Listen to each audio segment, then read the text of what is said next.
Battlefield में कुछ weapons सिर्फ लड़ाई नहीं जीतते, वो पूरी मिलिट्री डॉक्ट्रिन बदल देते हैं। आज अगर इंडियन आर्मी के T-90 भीष्म और अर्जुन दुश्मन के लिए खौफ का नाम है, तो उनकी शुरुआत किसी रशियन या इंडियन फैक्ट्री से नहीं हुई, बल्कि ब्रिटिश राज के दौरान हुई।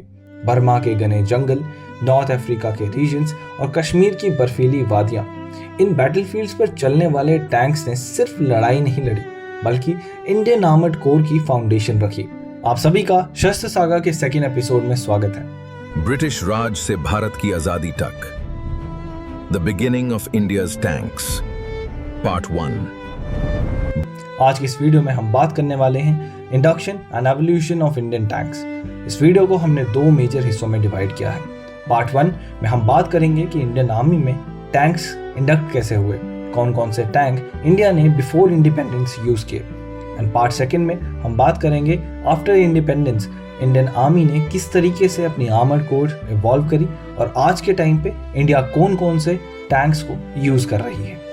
आप सभी के दिमाग में एक सवाल तो आया ही होगा कि टैंक्स को किंग ऑफ द बैटलफील्ड क्यों कहा जाता है। तो इसका आंसर भी उतना ही सिंपल है। टैंक सिर्फ एक हैवी आर्मर्ड व्हीकल नहीं होता, बल्कि एक ऐसा वेपन है जब बैटलफील्ड पर उतरता है तो पूरी बैटलफील्ड की गेम ही चेंज कर देता है। एक टैंक एनिमी बंकर डिस्ट्रॉय कर सकता है, इन्फेंट्री को प्रोटेक्शन प्रोवाइड कर सकता है और रफ टेरेन में विदाउट एनी डिस्टर्बेंस आगे मूव कर सकता है और अपनी पावरफुल गन से एनिमी आर्मर्ड को भी डिस्ट्रॉय कर सकता है।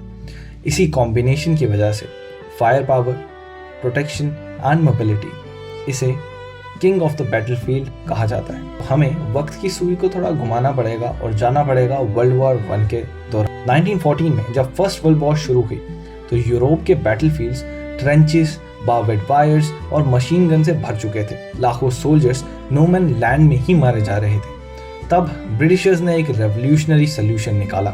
15 सितंबर 1916 दुनिया ने पहली बार एक टैंक को बैटलफील्ड पर चलते हुए देखा, मार्क 1 टैंक।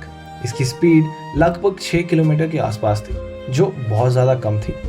रिलायबिलिटी भी बहुत कम थी, लेकिन इससे इतना समझ आ चुका था कि फ्यूचर वॉरफेयर टैंक से बिना नहीं जीती जा सकती। यही से शुरुआत हुई मॉडर्न आर्मर्ड वॉरफेयर की। लेकिन ये टैंक इंडियन आर्मी तक पहुंचे कैसे, यानी कि ब्रिटिश इंडियन आर्मी तक। ब्रिटिश इंडियन आर्मी ने भी ये समझ लिया था कि घोड़ों की लड़ाई या फिर घोड़ों की कैवलरी ज़्यादा देर तक नहीं टिकने वाली। इन 1920s और 1930s में इंडियन कैवलरी रेजिमेंट्स को धीरे धीरे मैकेनाइज्ड यूनिट्स में कन्वर्ट किया गया।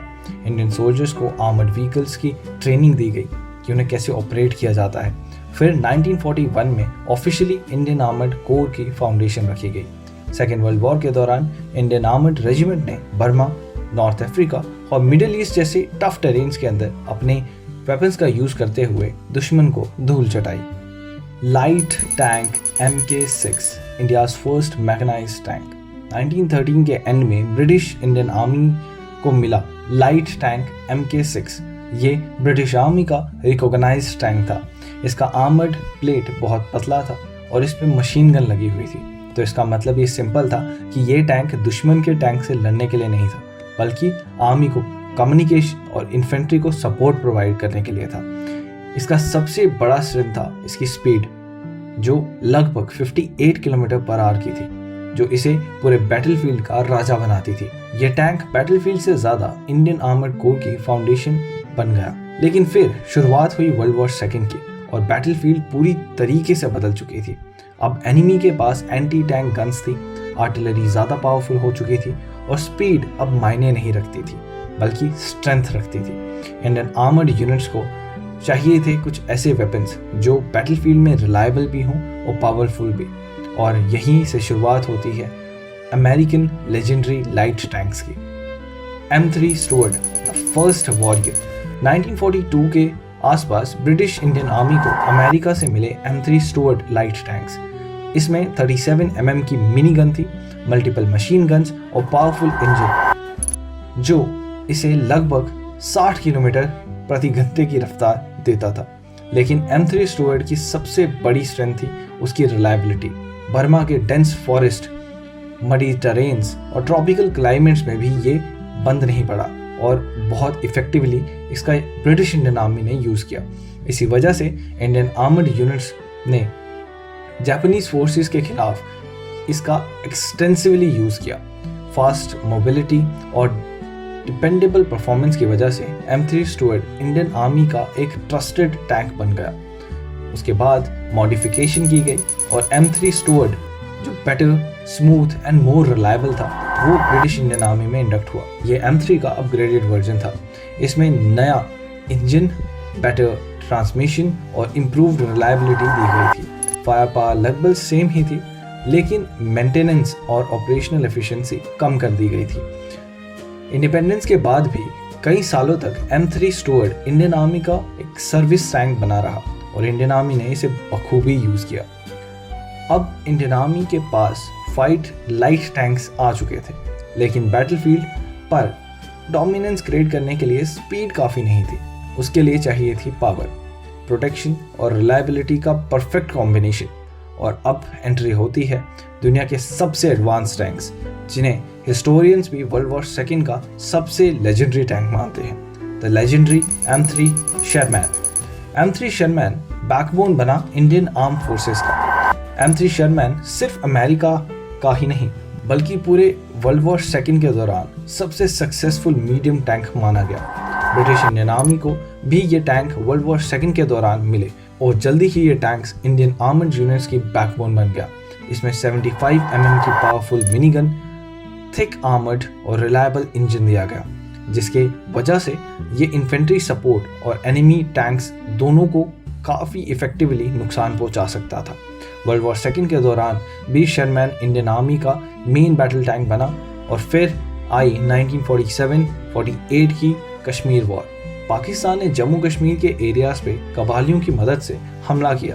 इंडियन आर्मी ने इस वॉर में M3 शेरमैन और M5 स्टुअर्ट टैंक्स का इस्तेमाल किया। आज तक हिस्टोरियंस ये मानते हैं कि ये टैंक्स हाई एल्टीट्यूड पर चलने लायक कैपेबल नहीं है, लेकिन इंडियन आर्मी ने ऑपरेशन बाइसन के थ्रू 11,500 फीट की ऊंचाई पर इन टैंक्स को डिप्लॉय किया और जोजिला को रिकैप्चर करके लद्दाख से पाकिस्तान के प्रेशर को हटा दिया। यह ऑपरेशन इंडियन आर्मड कोर का इतिहास का सबसे लेजेंडरी ऑपरेशन है, जिसे हिस्टोरियंस भी नामुमकिन मानते हैं। Churchill tank, the heavy giant. British Indian army के एक और फेमस टैंक की बात की जाए तो वो है चर्चिल टैंक। इसकी पहचान थी इसकी एक्सट्रीम थिक आर्मर्ड और डिफिकल्ट टेरेन क्रॉस करने की कैपेबिलिटी। हालांकि इंडियन आर्मी ने इसे बहुत लिमिटेड नंबर्स में ऑपरेट किया, लेकिन वर्ल्ड वॉर सेकेंड के दौरान मल्टीपल अलाइज ने चर्चिल टैंक को यूज़ किया, रिलायबल टैंक माना, जिसकी वजह से मॉडिफिकेशन हो पाई हैवी आर्मर्ड टैंक्स के अंदर। 1947 इंडिया इंडिपेंडेंट हो गया, लेकिन इंडिया के पास मौजूद टैंक्स अब भी वर्ल्ड वॉर सेकेंड जनरेशन के थे।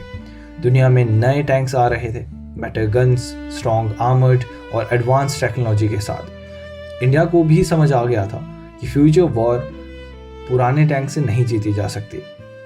अब ज़रूरत थी न्यू जनरेशन टैंक्स की, और इसी ज़रूरत को पूरा करने आए ब्रिटिश सेंचुरियन, फ्रेंच AMX-13 और बाद में अपने बनाए गए इंडिजीनियस टैंक्स जैसे कि विजयंता।